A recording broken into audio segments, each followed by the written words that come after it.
আমি রিমি, আমি ঢাকা মেডিকেলে আছি, এবার 3rd ইয়ারে।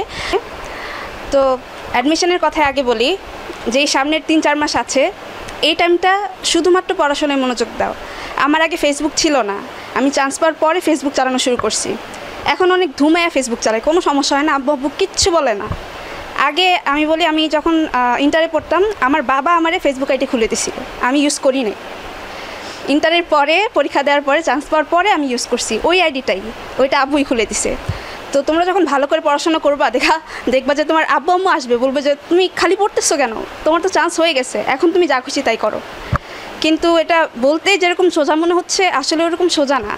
পিছনে অনেক কিছু আছে, অনেক ইচ্ছা আছে, অনেক অ্যাটেনশন লাগবে, তোমার নিজের পাওয়ার লাগবে। সেটা আমার এক স্যার ছিল ইন্টারে, স্যার বলতো যে মানুষের সবচেয়ে বড় শক্তি হচ্ছে তার ইচ্ছা আর একটা এইম লাগবে। ধরো তুমি মেডিকেলে পড়তে চাও, তোমার প্রবল একটা ইচ্ছা থাকা লাগবে যে আমি মেডিকেলেই পড়বো, এবং ওইভাবে পড়তে হবে যেভাবে পড়লে আমি চান্স পাবো।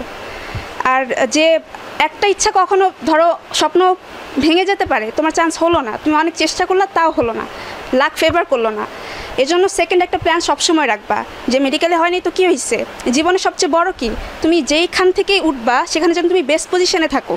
তুমি মেডিকেলে না থাকো, তুমি ডিউতে থাকো, সেখানকার সবচেয়ে ভালো কিছু হও, তুমি বিসিএস দিয়ে অনেক ভালো কিছু হও, ডাক্তার হলেই ভালো হবে এরকম কিছু না।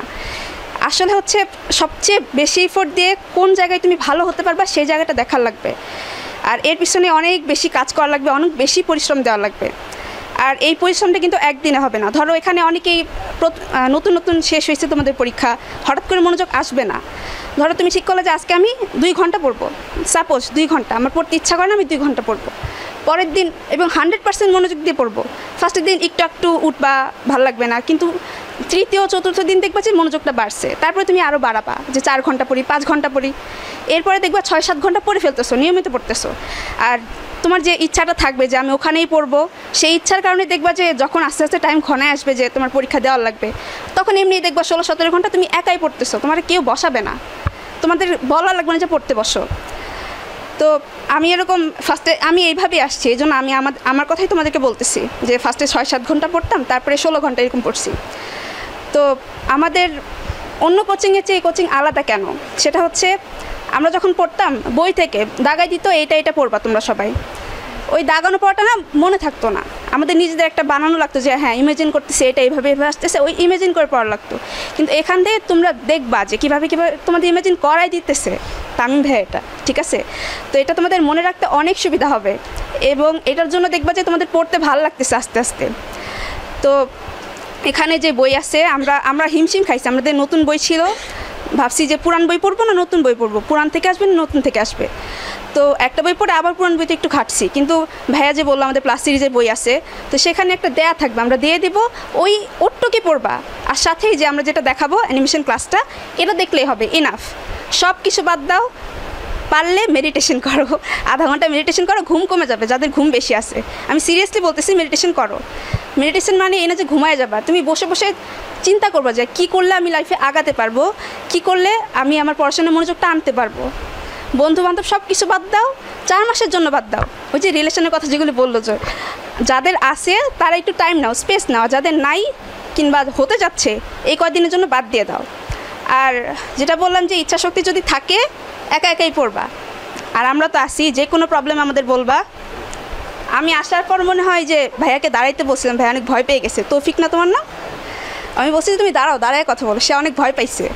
ভয়ের কিছু নেই, আমি দুষ্টামি করছি, আমি তো নিজে এসে বেঞ্চের মধ্যে বসছিলাম, আমি যদি টিচার মনোভাব নিয়ে আসতাম তাহলে আমি বেঞ্চে এসে বসতাম না। তো যে কোনো প্রবলেম এসে বলবা যে আপু পড়তে ইচ্ছা করতেছে না আমার, এসে বলবা, আমরা তোমার যাকে ভালো লাগে তার কাছে এসে বলবা যে ভাইয়া আমার পড়তে ইচ্ছা করে না, আমার ভালো লাগে না, কিংবা ভাই আমি পড়তেছি কিন্তু আমি পারতেছি না, যা প্রবলেম হবে এসে আমাদের কাছে শেয়ার করবা। আমরা ভাইয়া আপু, আমরা তোমাদের মেন্টরস, আমরা দেখাবো কীভাবে গেলে তোমরা আমাদের মতো কিংবা আমাদের চেয়ে অনেক ভালো পজিশনে যাইতে পারবা। যেদিন চলে যাবা সেদিন বলবা যে আপু আমি ওখানে আসি, আমাদেরই ভালো লাগবে যে আমাদের কাছে পড়ছে একদিন, আমাদের সাথে ছিল, সে এখন কত ভালো পজিশনে আছে, আমরা প্রাউড করে বলবো যে আমার স্টুডেন্ট অমুক জায়গায় পড়ে।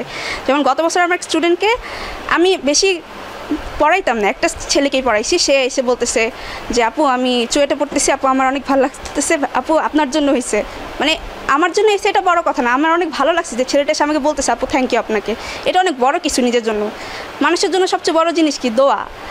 আর সবচেয়ে বড় কথা হচ্ছে যে একজন ভালো মানুষ হওয়া সবার আগে। 5 ওয়াক্ত নামাজ পড়লে ভালো মানুষ হতে হয় সেটা না, কখনও কারো মানে সে আমার চেয়ে আগে গেছে এটা মনে করবা না, মনে করবা যে আমি নিজেকে কতটা ভালো করতে পারি, আমি নিজে কতটা উন্নত করতে পারি। ও ভালো করছে করুক, আমি ওর চেয়ে ভালো করবো এটা না। আমি ধরো 10 পাইছি, কালকে আমি 11 পাবো, আমি আমার চেয়ে ভালো করব। কেউ যদি নিজেকে উন্নত করতে চায় সে সবার চেয়ে এমনি ভালো হবে। ঠিক আছে, তো দেখা হবে ইনশাল্লাহ ক্লাসে।